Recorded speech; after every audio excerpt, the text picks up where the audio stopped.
اعوذ باللہ من الشیطان الرجیم بسم اللہ الرحمن الرحیم السلام علیکم ورحمۃ اللہ وبرکاتہ۔ طالب علم ساتھیوں، الحمدللہ آج ہمارا چوتھا پارہ ختم ہو گیا اور آج ہم پانچویں پارے کا آغاز کریں گے رب کائنات کے فضل و کرم سے۔ سورۃ النساء کی آیت نمبر 24 اور 25 کا ترجمہ، تفسیر، عربی، شان نزول کے بارے میں پڑھیں گے اور قرآن کی روشنی میں اہم دینی مسائل بھی سیکھیں گے۔ لنک میں نے اس ویڈیو کے ڈسکرپشن میں شیئر کر دیا ہے۔ فرمان علی شان ہے کہ علم حاصل کرنا ہر مسلمان مرد عورت پر فرض ہے۔ اے اللہ ہمارے علم میں اضافہ فرما، آمین۔ پانچواں پارہ سورۃ النساء آیت نمبر 24۔ وَالْمُحْصَنَاتُ مِنَ النِّسَاءِ إِلَّا مَا مَلَكَتْ أَيْمَانُكُمْ كِتَابَ اللَّهِ عَلَيْكُمْ وَأُحِلَّ لَكُمْ مَا وَرَاءَ ذَلِكُمْ أَن تَبْتَغُوا بِأَمْوَالِكُمْ مُحْصِنِينَ غَيْرَ مُسَافِحِينَ فَمَا اسْتَمْتَعْتُمْ بِهِ مِنْهُنَّ فَآتُوهُنَّ أُجُورَهُنَّ فَرِيضَةً وَلَا جُنَاحَ عَلَيْكُمْ فِيمَا تَرَاضَيْتُمْ بِهِ مِنْ بَعْدِ الْفَرِيضَةِ إِنَّ اللَّهَ كَانَ عَلِيمًا حَكِيمًا۔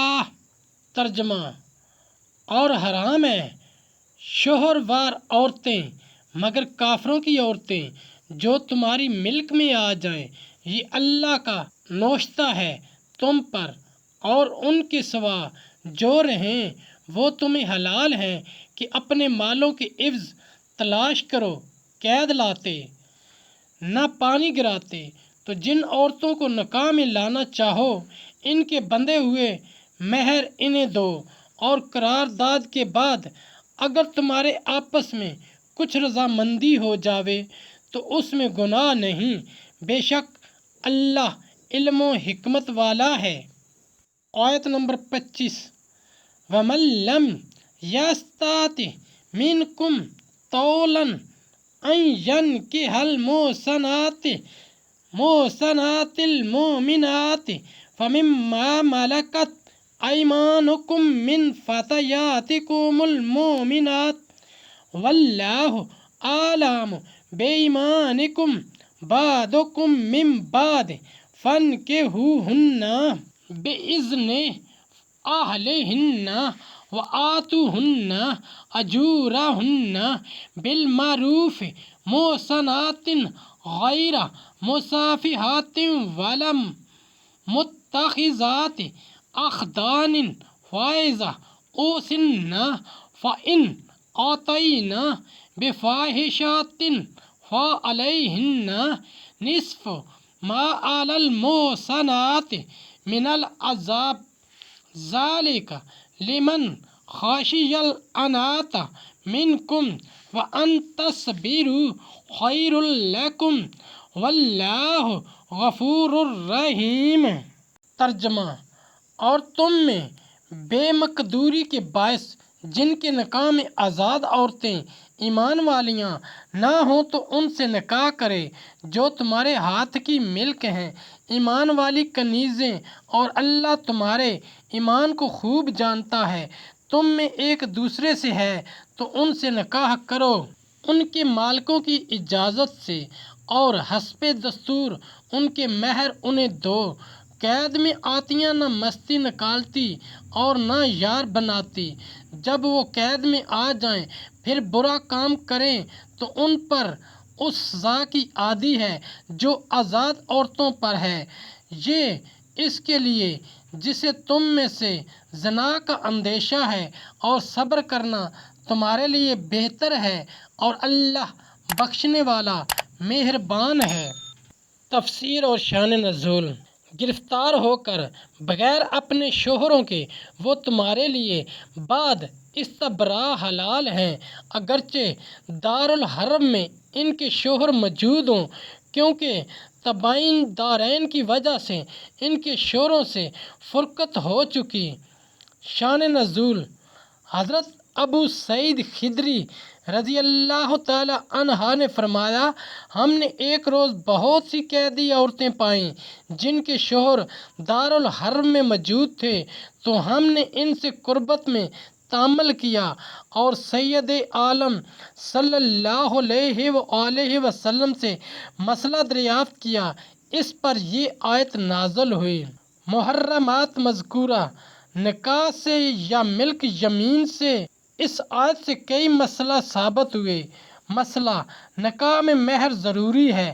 مسئلہ: اگر مہر معین نہ کیا ہو جب بھی واجب ہوتا ہے۔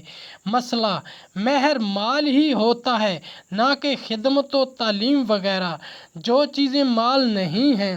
مسئلہ: اتنا قلیل جس کو مال نہ کہا جائے، مہر ہونے کی صلاحیت نہیں رکھتا۔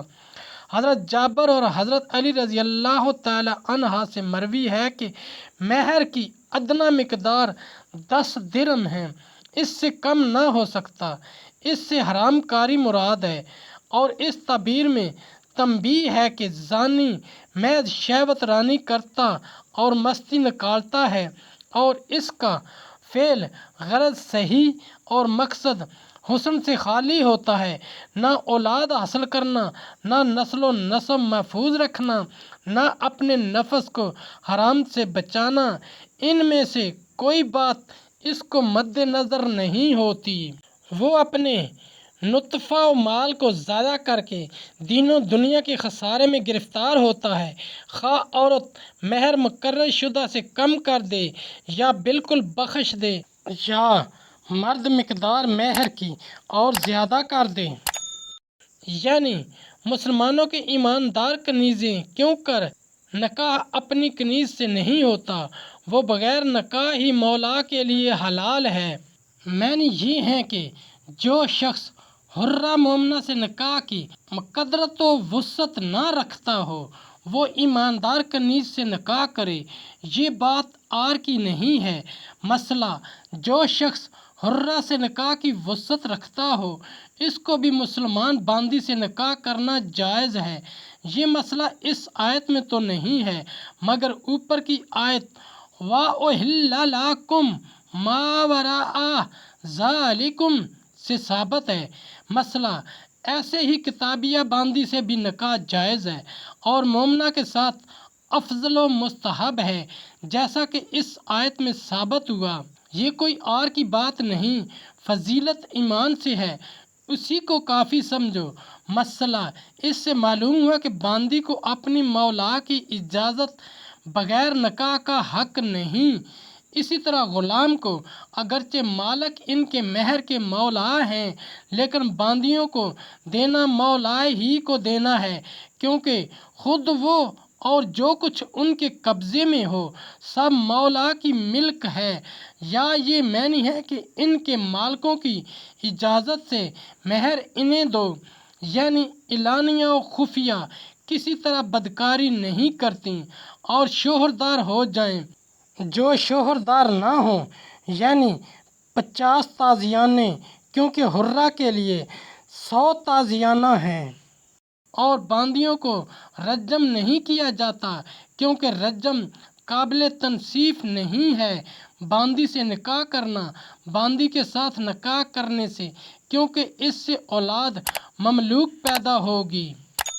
ساتھیو، ہم نے قرآنی تعلیمات کو دنیا کے کونے کونے میں پہنچانا ہے، اس لیے آپ بھی لائک کیجئے، شیئر کیجئے، اپنے دوستوں اور اپنی فیملی کو میرا چینل قرآن ود ایڈیپیڈیا سبسکرائب کرنے کی دعوت دیجئے اور گھنٹی بجانا نہ بھولنا، تاکہ اگلی ویڈیو کا نوٹیفیکیشن آپ کو وقت پہ مل سکے۔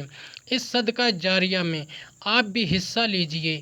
اللہ کریم ہم سب کی نیک اور جائز حاجات پوری فرمائے، آمین یا رب العالمین۔